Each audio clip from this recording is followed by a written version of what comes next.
I'm joined now by the ranking member of the House Oversight Committee, Robert Garcia. Thanks for joining me. Happy to be here. Thank you. So we are now fast approaching what will be the longest delay of a House member being prevented from being sworn in, and that is all owed to the fact that Mike Johnson continues to do Donald Trump's bidding and do whatever he can to prevent the discharge petition from being signed. As we know, Representative-elect Grijalva would be the 218 signature. So do we have any update now in terms of Mike Johnson's willingness to actually do his job and swear in this new member of Congress?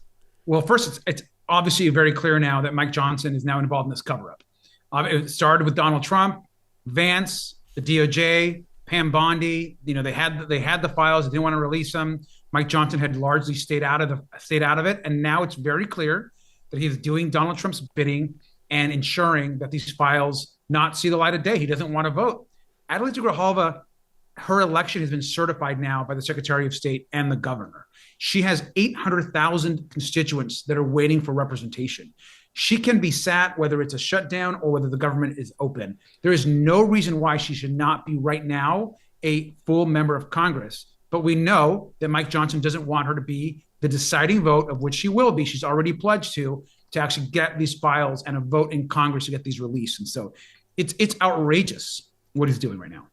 Arizona's Attorney General Mays has said that what Mike Johnson's doing is illegal and that they have lawyers right now drafting litigation. Can I have your reaction to the prospect of litigation? Because Mike Johnson is so hell-bent on refusing to allow a duly elected member of Congress to actually be sworn in so that she can serve her constituents to the point where he risks being sued by the Attorney General of Arizona.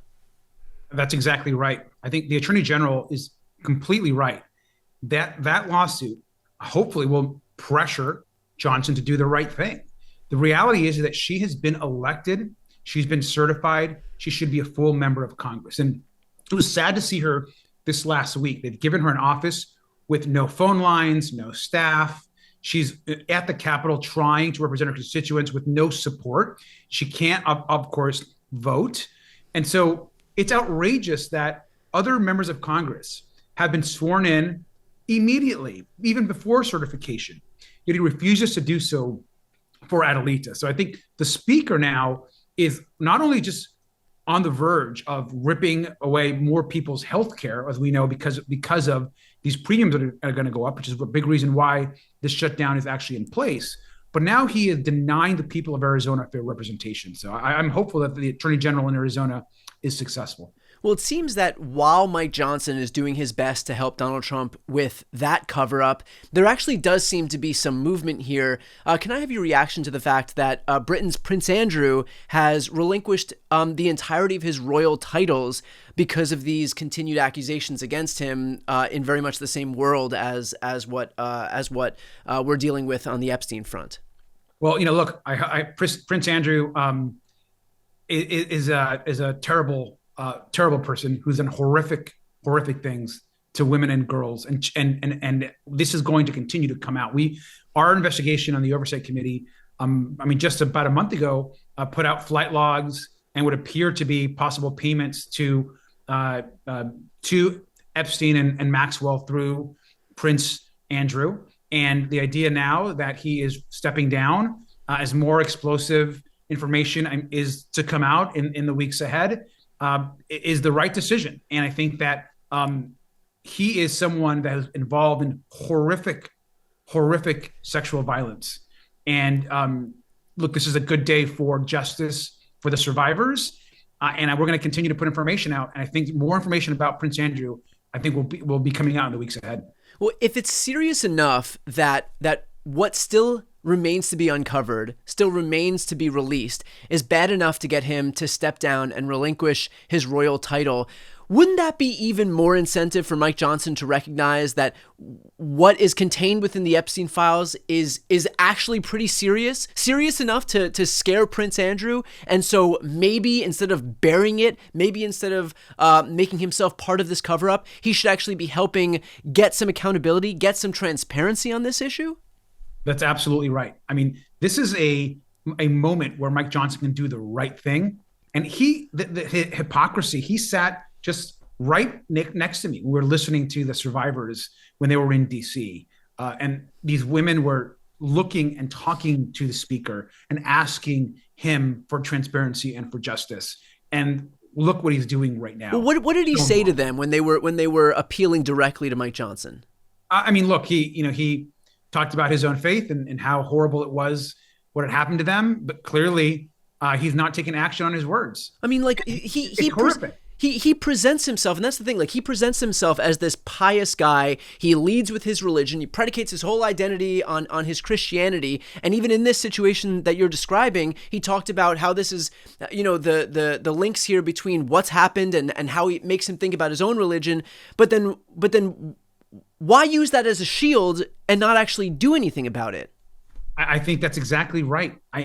He is a huge hypocrite here for leaning into his faith, leaning into support for these women, and yet playing cover up and being a part of this massive cover up around Jeffrey Epstein for Donald Trump and for God knows who else. Because we know at the end of the day that there are very powerful men, very wealthy men in this country who right now are walking free, who have not been convicted or have any type of justice or accountability for what they have done.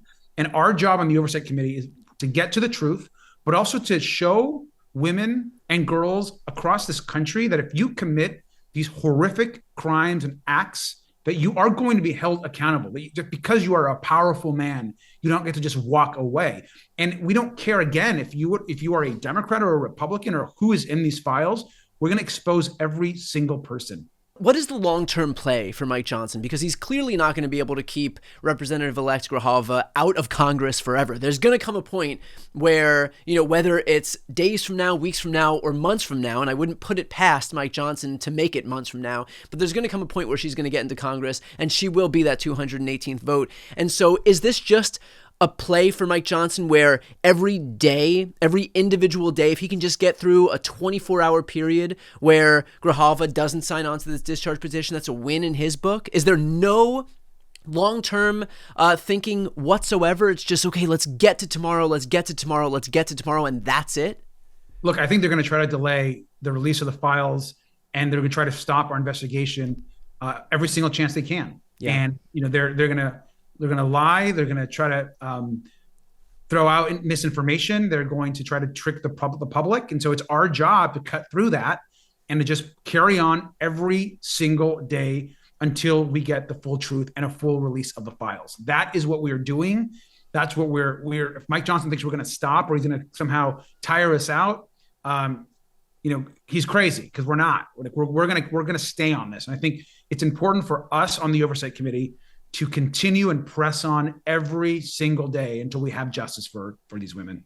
Switching gears here, there's been some concern, some rumblings that Donald Trump is going to look at No King's Day or other cities where he's deployed the military and use any violence that, by the way, he is trying his level best to gin up as some pretext to be able to take some severe action, like invoke the Insurrection Act, for example. Do you have any worry that he'll try to do that? I'm always worried with Donald Trump. He's illegally deploying National Guard and military into our cities without any request from governors or mayors. He's causing more problems by going into many of these cities and actually solving anything. And we know, like in places like Portland and others, where there is enormous amount of peace and folks are peacefully protesting, and they're trying to just show their First Amendment rights and freedoms to peacefully protest and demonstrate. He has the military and ICE and federal agents and law enforcement. And so look, I don't put anything past him. I think what's important for those of us that are going to be out, and anyone that is going to be out for these No Kings rallies and parades, is to peacefully protest, right? To stay peaceful. Donald Trump wants folks to overreact, or he wants a reason for folks to be deployed. And we can't give that to him. I think we've got to continue to do what we do, which is use our freedom to demand that in this country we do not have a king. And that is what this weekend is going to be about. We have seen judges in Los Angeles, Judge Breyer, judge in Portland, that's Judge Immergut, and a judge in Chicago, Judge Perry, all deny Trump's basis for being able to deploy these troops. Judge Immergut, who Trump himself appointed, said that the pretext he used to be able to justify this troop deployment was untethered to the facts. The Seventh Circuit just recently, in this latest ruling, affirmed a lower court's decision to block the release of these troops to be deployed into Chicago. So, can I have your reaction first and foremost to the unwillingness of the judiciary to bend to Trump's will in his bad faith efforts to try and justify these deployments? Look, this has been a real bright spot, right, in how we've been taking on Donald Trump. Is we are winning in the courts, and I think the courts overwhelmingly are doing the right thing. Like, we're not winning every case, obviously, but in many of these instances, you are seeing both judges that have been appointed by Republicans and Democrats in many cases, do the right thing and really be that group of folks that are out there in this country saying enough, and this presidential check of power has to be in place, that our Constitution matters. And I think you're seeing that in these judges, very courageous. And right now, you see the far right attacking judges. They're going out in some cases intimidating the courts. And so it's a shame that the court that is probably doing the most harm right now is the Supreme Court. And you're seeing the lower courts and the appellate courts and others largely doing the right thing. It's the Supreme Court that we have a lot to worry about as these cases move up that ladder. But right now, what's happening in Los Angeles, especially around some of the ICE activity and what Donald Trump's trying to do with the National Guard, there's obviously been good legal movement there. Yeah, I mean, obviously the Supreme Court is always cause for concern, but at least as of right now, we could take, there is some silver lining to take from what we're seeing at the trial court and the circuit court level. So with that said, Congressman, I appreciate your time. Thanks so much. Thank you.